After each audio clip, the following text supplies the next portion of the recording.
करू नये याच्या नियमाची मला पूर्णपणे काळजी आहे आणि हे 25 वर्षापासून मी ते नियम पाळतो. आता सुद्धा मी नियम पाळलेले आहेत.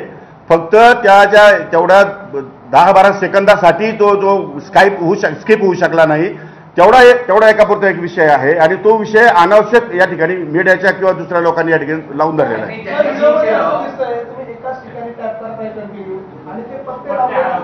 मी तेच तसं जरी दिसलं तरी प्रश्न असा आहे की मोबाईलला आजकाल अँड्रॉइड मोबाईल आलेले आहेत, मोबाईलच्या कंपन्या वेगवेगळ्या आहेत आणि 5G आपल्याकडे रेंज आहे.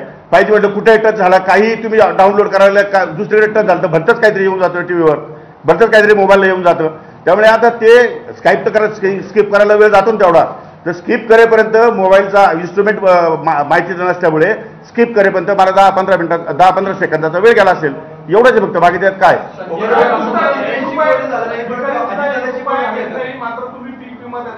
अशा स्वरूपाचं जे विधान केलं होतं त्यावरनं देखील टीका झाली होती. नेमकं तुम्हाला त्यावेळेला काय म्हणायचं होतं, काय त्याचा प्रश्न असा आहे, शेतकऱ्यांकडनं 1 रुपया शासन घेतं, शेतकऱ्यांना 1 रुपया देत नाही आम्ही. शेतकऱ्यांकडनं 1 रुपया शासन, म्हणजे भिकारी कोणी शासन आहे, शेतकरी नाही. पण त्याचा नेहमी अर्थ उलटा केलेला आहे. त्यामुळे 1 रुपया ही किंमत फार थोडी आहे आणि 1 रुपयाच्या विम्याच्यामुळे महाराष्ट्रामध्ये 5-5.5 लाख बोगस अर्ज या ठिकाणी सापडले. माझ्याच काळामध्ये सापडले. मी ते बोगस अर्ज तात्काळ रद्द केले आणि नव्याने घोषणा केल्या. माझ्या आत्तापर्यंतच्या कमीत कमी 52 GR निघालेत. इतक्या घोषणा केल्यात मी नवीन. इतके कामं कृषी खात्यामध्ये केलेत. महाराष्ट्राच्या कानाकोपऱ्यात जाऊन आलो मी, शेतावर जाऊन आलो, बांधावर जाऊन आलो, अनेक संशोधन केंद्रामध्ये गेलो. ज्या संशोधन केंद्रामध्ये सुविधा नाही त्यांना सुविधा देण्याचे मी या ठिकाणी प्रॉमिस केले, आश्वासन दिले. आत्तापर्यंत एकही कृषी मंत्री एकाही संशोधन केंद्रावर गेलेला नाही. मी विद्यापीठांना जाऊन भेट दिल्या, संशोधन केंद्रांना जाऊन भेटी दिल्या, शेतकऱ्यांना जाऊन भेटी दिल्या, त्यांच्या अडचणी समजून घेतल्या. त्यामध्ये त्या वेगवेगळ्या प्रकारचे GR काढले. फर्स्ट कम फर्स्ट सर्वचा GR माझाच आहे. प्रत्येक गावामध्ये वेदर स्टेशन निर्माण व्हावं ही पण माझीच मागणी आहे.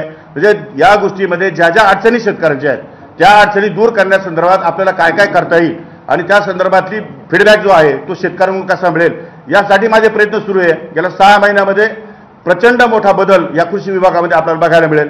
मी तर आपल्याला एवढंच सांगतो की 100 दिवसाच्या कार्यक्रमामध्ये 3रा क्रमांक कृषी विभागाचा आलाय. उगीच येतो, आपोआप येतो की कधी नंबर. ज्यांच्याबद्दल तुम्ही असं म्हणता ना की त्यांना कोर्टात खेचू किंवा ज्यांनी व्हिडिओ काढला त्यांना कोर्टात खेचू, त्यांचं असं सांगणं आहे की आमच्याकडे याचा मोठा व्हिडिओ आहे तो पण आम्ही समोर आणू. जरूर आणलं ना, काही हरकत नाही. आमची तर तयारी आहे. मी कोर्टात खेचणार म्हटलं त्यांना कोर्टात दाखवावंच लागेल. ते मी त्याची चौकशी लावणार आहे सविस्तर. या संपूर्ण प्रकरणाची सविस्तर चौकशी लागणार आहे. मी ऑनलाईन रमी खेळत होतो का आणि ऑनलाईन रमीचे माझे सगळे रेकॉर्ड, माझे मोबाईल नंबर, माझा CDR, माझे अकाउंट्स, हे सगळे ते लिंक त्याच्याशी आहे का हे सगळे चौकशीतून बाहेर येईल. आणि चौकशीतून बाहेर आल्यानंतर तो रिपोर्ट नागपूरच्या अधिवेशनामध्ये माननीय उपमुख्यमंत्री किंवा मुख्यमंत्री या ठिकाणी जाहीर निवेदन करतील. आणि त्या संदर्भात जर मी दोषी सापडलो तर मी त्या क्षणाला 1 सेकंदामध्ये राज्यपालकडे जाऊन माझा राजीनामा देऊन टाकेन. ते कोण काय बोलतं, विरोधक काय बोलतात याची मला घेणं नाही. पण जे विरोधक जे बोलले माझ्या संदर्भात, रमीच्या संदर्भामध्ये, त्या सर्व विरोधकांना आबरू नुकसानीचा दावा मी त्यांच्यावर दाखल केल्याशिवाय राहणार नाही. साहेब, मुख्यमंत्र्यांशी बोलणं झालं नाही, परंतु उपमुख्यमंत्री अजितदादांशी या संदर्भात नाही बोलणं झालं. नाही, फोन बंद आहे त्यांचा, फोन स्विच ऑफ आहे. पण आपल्याला म्हणजे एवढं वादक उठलेलं असताना आपल्याला असं वाटलं नाही का मुख्यमंत्री उपमुख्यमंत्र्यांच्या कानावर घालावं, आपली बाजू त्यांच्याबद्दल. मुळात वादंग उठवलं कुणी? वादंग उठण्यासारखं झालं काय? मी अनावश्यक गंभीरता निर्माण करताय. मला तेच सांगायचे ना, मला सगळ्या ज्या लोक दोषी आहेत यांचे सगळ्यांचे CDR चेक करायचे. यांच्या पाठीमध्ये नेमकं कोण आहे, यांच्या पाठीमध्ये यांना कोणाचे फोन जातात, हे कोणामुळे मला टार्गेट करताय आणि 5-5, 10-10 सेकंदाची फक्त जाहिरात दाखवतात. मी शेतकऱ्यांना म्हटलो नाही, मी असं म्हटलो की लग्न कार्य सुपाऱ्या याच्यावरती खर्च जास्त कोणीच करू नये. म्हणजे शेतकरीच नाही, शेतकऱ्यांनी तर करूच नये, परंतु इतर सुद्धा व्यापारी आहेत, उद्योजक आहेत, नोकरदार आहेत. लग्न ही काय स्पर्धा नाही, लग्न हा एक संस्कार आहे.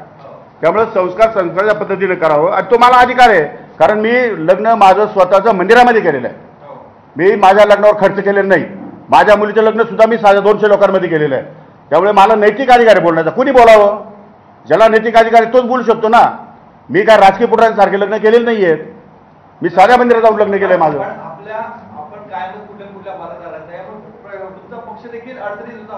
नाही, अजिबात नाही. माझा पक्ष अतिशय उत्कृष्ट काम करतोय.